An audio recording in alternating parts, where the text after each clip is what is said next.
再炸一次，再炸一次，再炸一次我就能听劝了。我说不能再炸了，再炸你耳朵就聋了。我赌上一只耳朵，给我留一只，够我生活了。这是送给你。起先吴邪刚进入雷城就触发了机关，瞬间就是一阵地动山摇，紧接着墓道就翻转出来一尊雕像。吴邪猜测这是一个拥有机关的金刚门，稍有不慎就会触发机关。好在黑瞎子比较专业，一眼就看出金刚的右手是反的，胖子赶忙将右手掰了回来。下一秒石门镜自动转了过来，露出了一条狭长的墓道。可当胖子准备进去一探究竟时，刘丧却发现了不对劲，别进去，快跑！只见密密麻麻的虫子扑了过来，几人只能拼命狂奔，却没想跑进了一条死胡同。眼看那些恐怖的虫子就要追了上来，小哥又一次使出张家绝技双指探洞，很快就破解了墙体内的机关。随后众人合力撞塌了石墙，可他们还没来得及钻进去，虫子大军就已经杀到了眼前。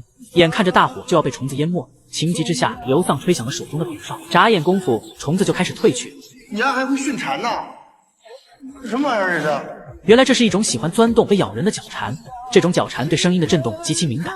随后他们沿着通道继续前行，没一会来到一处满是青铜柱子的地方，柱子上雕刻着精美的图案。黑瞎子猜测这是一种声音的传导装置。胖子刚想让刘丧听一听青铜柱的结构，却没想刚接触刘丧就倒在了地上。原来是一只角蝉钻进了他的耳朵里。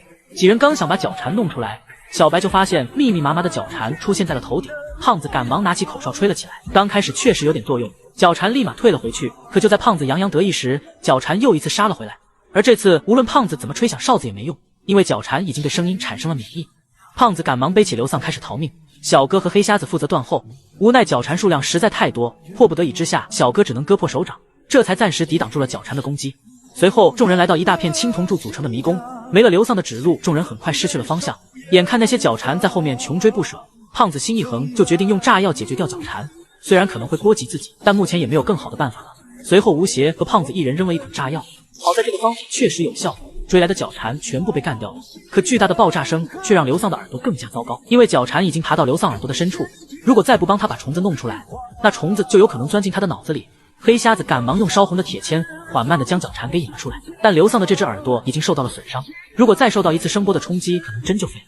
随后众人看着这个巨大的迷宫开始发愁，不知道接下来该往哪走，却没想刘丧拿出了一个地形图。原来刘丧刚刚根据爆炸的回音画出了半幅图，所以他建议吴邪再炸一次，这样他就可以画出完整的地图。可吴邪却不同意这么做，因为再炸刘丧的耳朵就废了。可刘丧却坚持要这么做，因为他知道吴邪的时间已经不多了，如果继续等下去，最后还是要靠他的耳朵寻找出路。那时候两只耳朵都可能会报废掉，眼看时间紧迫，吴邪也不得不答应了他的提议。在所有人都做好准备后，爆破小王子就开始了他的行动。在一声巨大的爆炸声中，刘丧强忍着钻心的疼痛，画完了整个迷宫的结构图。原来这里是一个巨大的传音洞，在传音洞的角落里有一个房间，那里应该就是吴邪的终点。随后他们扶起刘丧就开始出发，可他却推开了吴邪，因为他实在走不动了，也不想再拖累大家。刘丧，我别说了，听不见。好在小白主动提出留下来照顾他，这才让吴邪放下心来。随后吴邪掰开刘丧的手掌，在刘丧震惊的目光中接住了胖子递来的花生，这也代表着他们成为了同生共死的兄弟，而吴邪也来到了他的终点。